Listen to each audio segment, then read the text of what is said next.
কাহিনীটা আপনারা কিছুটা তো জানছেন, কিছুটা সম্পূর্ণটাই জানছেন, কাকে আপনারা ছিলেন। তো তখন কার্যক্রম শেষে আমরা একটা মিলাদ অনুষ্ঠান করছিলাম। মিলাদের শেষে আমরা চলে গেছি, 7-8 জন শিক্ষার্থী ছিল আর 5-6 জনের মতো শিক্ষক ছিল।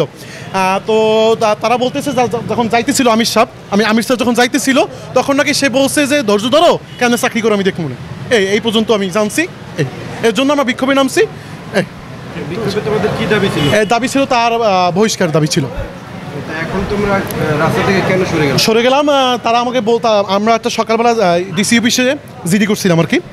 তো এখন তারা আইনি ব্যবস্থা নেবে, যদি আইনি ব্যবস্থা নেয় তাহলে তো আলহামদুলিল্লাহ অবশ্যই নিবে। তারা যেহেতু আমাদের আর্মি ক্যাপ্টেন ছিল, সে আমাদেরকে কথা দিছে যে আইনি ব্যবস্থা নিবে, বাকি আল্লাহর ইচ্ছা। আর তা না হলে কালকে থেকে আমি আবার নামবো। আমাদের যে আমির স্যার আছে সে আমাদের স্টুডেন্ট বা স্যারদের প্রতি অত্যাচার করে, তাই স্যারেদের মানে স্যারদের ঠেট দেওয়া হয়েছে এক কথায়। তাই স্যারদের সাথে আমরা সঙ্গ দেওয়ার জন্য রাজপথে ছিলাম।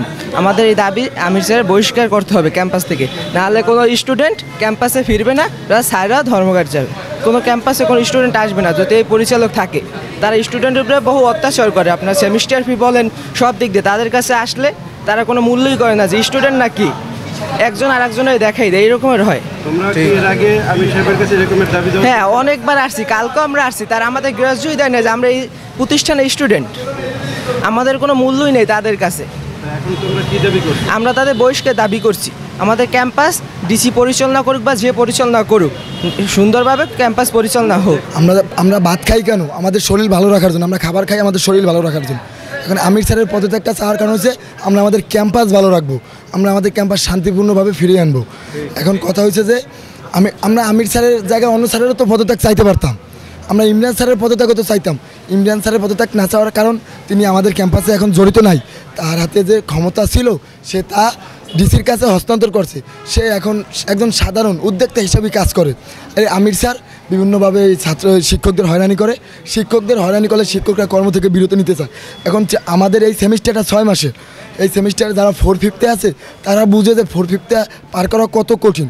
এই সেমিস্টারে কস্টিং, তারপর বিভিন্ন 4 থেকে 5টা হার্ড সাবজেক্ট আছে। কিন্তু এই সেমিস্টারে ক্লাস শুরু হয় জুন মাসের 25 তারিখ। জুন মাসের 25 তারিখ থেকে আমরা মনে হয় যে 6 তারিখ পর্যন্ত ক্লাস করতে পারছি।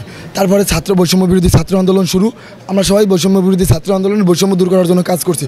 এখন যদি বাংলাদেশ বৈষম্য দূর করার জন্য কাজ করে, দেশের জন্য কাজ করে, যদি ক্যাম্পাসেই বৈষম্য থাকে তা কীভাবে হয়? এখন আমরা চাচ্ছি আমির স্যারের পদত্যাগের কারণ তিনি আমাদের শিক্ষকদের হুমকি। এখন আমাদের ক্যাম্পাসে আমাদের বাবা মা নাই। আমাদের বাবা মা যার বাবা মা, কেউ বাবা মা কুমিল্লা, বরিশাল, পটুয়াখালী, আরও বিভিন্ন স্থানে। এখন এইখানে অভিভাবক কে? আমাদের অভিভাবক আমাদের শিক্ষক। এখন আমাদের শিক্ষকও যদি না থাকে তাহলে আমরা থাকবো কেমন? এই দুই পরিচালকের কারণে ঠিক আছে, দেখা যায় প্রতিষ্ঠানের যে গুণগত ঠিক আছে ওগুলো সব নষ্ট হয়ে যেতেছে। আমার কাছে যখন ছাত্র আসছে আমি বলছি তোমাদের হই হুল্লা না করে তোমাদের যে দাবি দেওয়া আছে তোমরা আমার কাছে দাও, আমি আমার পার্টনার আছে ইমরান সাহেব, তার সাথে আলাপ করে তোমাদের এই দাবি দেওয়াগুলো আমরা পূরণ করার চেষ্টা করব। কিন্তু ছাত্ররা এখান থেকে বের হয়ে যাওয়ার পরে আমার কাছে কোনো দাবি দেওয়া দেয় নাই, আর আমি এগুলো নিয়ে আর মানে কোনো সমাধানও দিতে পারি নাই। কেন পারি নাই? যে আমার কাছে কোনো ছাত্র এই বিষয়টা দেয়ই নাই, তাহলে আমি কি সমাধান দিব আর ইমরান সাহেবের সাথে বা আমি কী বিষয় নিয়ে আলোচনা করব? আমার কাছে কোনো দাবি দেওয়াই আসে নাই, তাহলে আমি কিভাবে এটা রাখি নাই? আমার প্রশ্নটা হইল যে আমার কাছে কোনো দাবি দেওয়া হয় নাই, তাহলে আমি কিভাবে এটা রাখবো? আমার কাছে দিলে আমি রাখতাম, আমার কাছে যদি দাবি দেয় তাহলে আমি রাখবো। আর এখানে তো আমি একা রাখার কেউ না, আমার পার্টনার আছে, তার সাথে আমার আলোচনা করেই এটা রাখতে হবে। আমি কালকেও বলছি, আজকেও বলি যে আমরা দুইজনে এটা বইসা তারপরে সমাধান করে তারপরে তোমাদেরকে জানাবো। কিন্তু এখন ছাত্ররা তো ছাত্রদের দাবি করবে, শিক্ষকরা শিক্ষকের দাবি করবে।